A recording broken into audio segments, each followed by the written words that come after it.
नमस्कार, सुषमास cooking and blogging चॅनलमध्ये तुम्हा सर्वांचे स्वागत आहे। तर हे जे नवीन वर्ष 2026 चालू झालेलं आहे, तर यूट्यूबवरील माझ्या सर्व मैत्रिणींना, तुम्हाला आणि तुमच्या परिवाराला नवीन वर्षाच्या खूप खूप शुभेच्छा। हे नवीन वर्ष तुमचं सुख, समृद्धी आणि आरोग्यदायी लावो हीच ईश्वरचरणी प्रार्थना।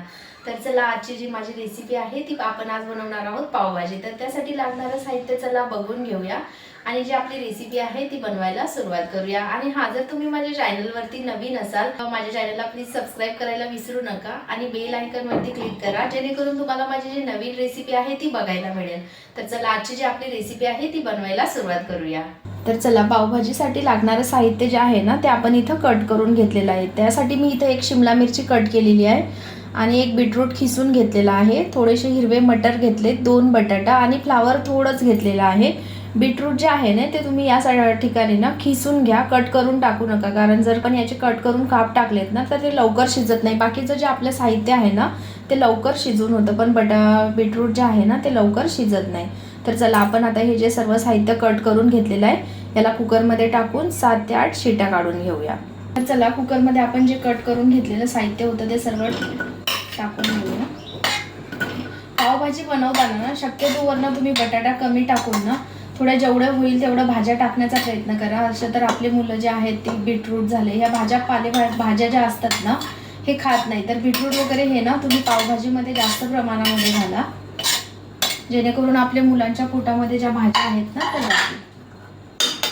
यामध्ये ना तुम्ही गाजर पण घाला। माझ्याकडे आता तर गाजर नव्हतं त्यामुळे मी गाजर स्किप केलेलं आहे, पण तुम्ही गाजर असेल ना तर गाजर पण घाला। गाजर, बीटरूट हे जे सर्व आहे ना भाज्यांचं प्रमाण जेवढं होईल तेवढं सगळ्या भाज्या थोड्या थोड्या घाला आणि जास्त बटाटा पण घालू नका। आता मी इथं सर्व भाज्या थोड्या थोड्या टाकलेल्या आहेत, बीटरूट, गाजर, शिमला मिरची हे सर्व टाकलेलं आहे। तुम्ही पण टाकायचं, जेवढं शक्य होईल जेवढ्या असतील घरामध्ये आता टाकायचा प्रयत्न करा। तर याला ना आपण आता 5 ते 6 शिटी काढून घेऊया। तोपर्यंत चला, आपण यासाठी जे लागणार आहे ना कांदा, टोमॅटो वगैरे जे आहे ना ते आता आपण कट करून घेऊया। चला, आपली जी पावभाजी आहे ना ती इथं छान अशी शिजलेली आहे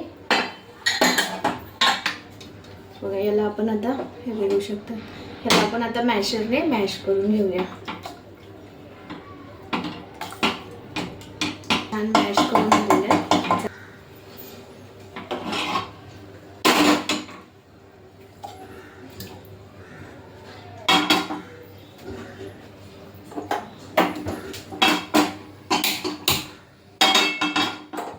मी पॅनमध्ये थोडं तेल घालून घेतलेलं आहे आणि थोडंसं बटर घालून घेते।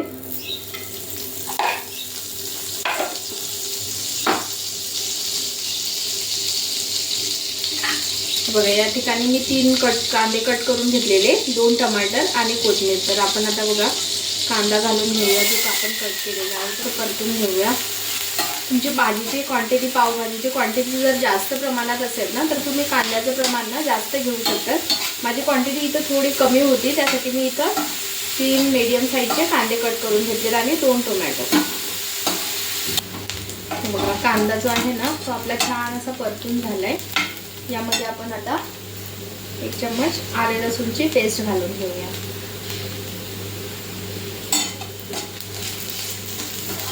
त्याला थोडंसं आपण आलं लसूण पेस्ट घातली ना की मिनिटभर परतून घेऊया।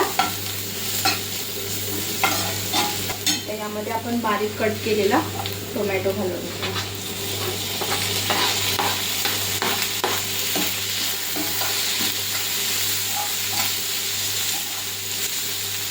यामध्ये ना आपण आता थोडंसं मीठ घालून घेऊया आणि थोडीशी हळद।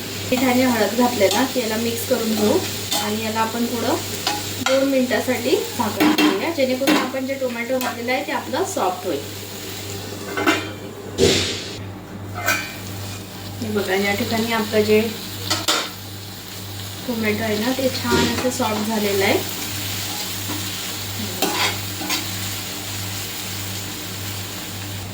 1 चम्मच लाल तिखट, तुम्हाला हवं त्यानुसार तुम्ही घालू शकता। 1 चम्मच काश्मीरी लाल तिखट,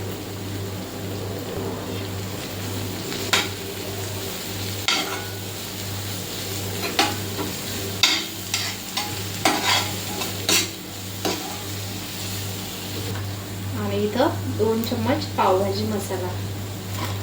थोडं आता तेलामध्ये आपण टमाटर टाकतो ना तेव्हा टाका, आणि 1 चम्मच नंतर वरून टाकूया आपण. आणि आपण जी कोथिंबीर कट केलेली त्यामधली जी थोडीशी कोथिंबीर घालून घेऊया.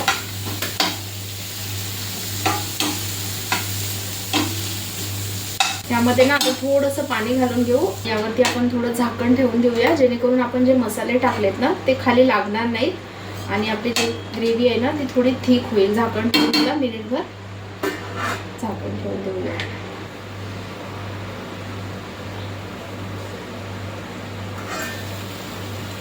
तर हे बघा आपला जो मसाला आहे ना तो छान इथं परतून झालेला आहे बघा. तेल सुद्धा सुटलेलं आहे.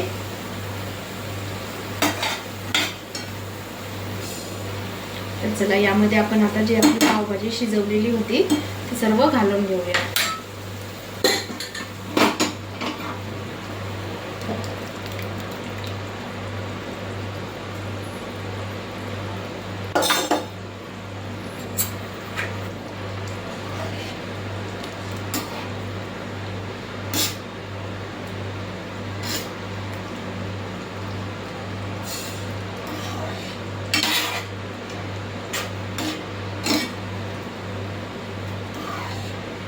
मला जेवढी थिक हवी ना तेवढी तुम्ही हे करा. आता आपण यामध्ये भाज्या बीटरूट घातलेल्या आणि शिजवून घेतलेला आहे, त्यामुळे आपण आता 5 मिनिटं झाकण ठेवून घेऊया.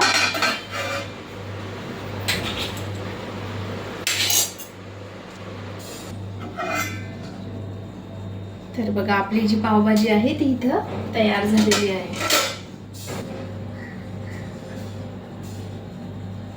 पॅन मध्ये आपण भाजी बनवलेली ती भाजी आपण दुसऱ्या भांड्यामध्ये ट्रान्सफर करून घेतलेली आहे, आणि त्याच पॅन मध्ये थोडंसं बटर घालून आता आपण पाव जे आहेत ना ते आपण करून घेऊया.